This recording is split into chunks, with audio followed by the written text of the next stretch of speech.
Pag nirequire niyo po ang isang ahensya ng gobyerno na may confidential fund na mag-submit ng resibo, ay hindi na ho confidential fund yun.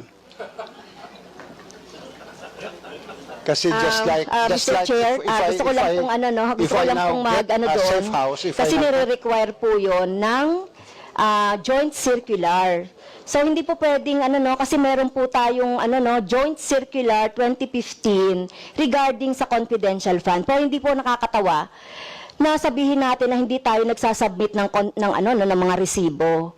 So I beg to disagree po, kailangan din natin mag-follow po doon sa JC 2015.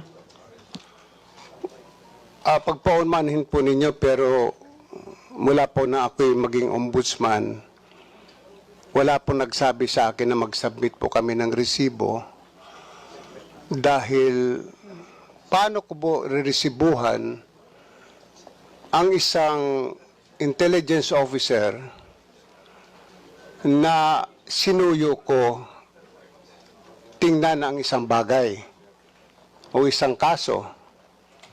Ano ho yung resibo ilalagay ko doon? Paano ho ililiquidate sa akin ng intel officer? If I get a safe house, magtataka pa ho kayo, ba't ako kumuha ng safe house? Baka naman yung safe house na yun ay hindi totoong safe house, kundi motel. I mean, I really don't know. But if that is the case, na pag-uusapan po natin, pag-aawayan natin ng confidential fund, then, alisin ho nyo sa budget namin yung confidential fund. As I said, we can survive. I can continue investigation cases. We just smile at my friends at the ISAF and some other investigation agencies. Madali lang po yun eh. I call my friends in the provinces, I call some police officers in the provinces, I ask them for their support. Kung kailangan mag-utos sila ng tao para i-verify kung totoo ito, din doon po kami gumagastos ng transportation expense ng pagkain ng tao. So paano ililiquidate po sa amin yon? Paano kami mag-submit ng resibo? Napakahirap po yata noon na mag-submit kami ng resibo.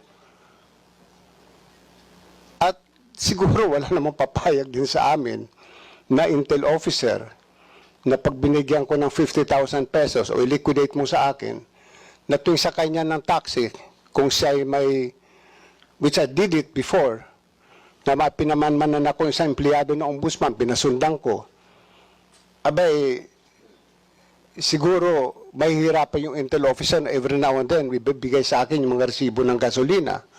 At pag niliquidate ko yung resibo ng gasolina na yon as my own expense, baka sabihin ng COA, hindi pwede kasi hindi ka pwede mag-claim ng gasoline expense because you have your transportation allowance.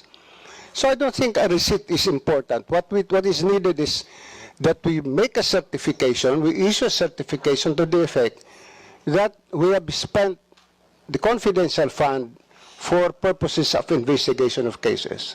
Bakit po kami nakakatipid? Noong araw po, kuminsan lumalakad po na investigador 5. Yung 5 pong yun binawasan ko.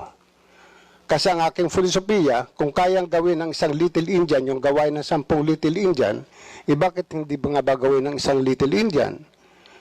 So just like when I was investigating the case of the onions, yung mga sibuyas, may mga isang tao kung pinalalakad o 2. Kung medyo delikado yung lugar na pupuntahan, 3 sila akong pinapupunta.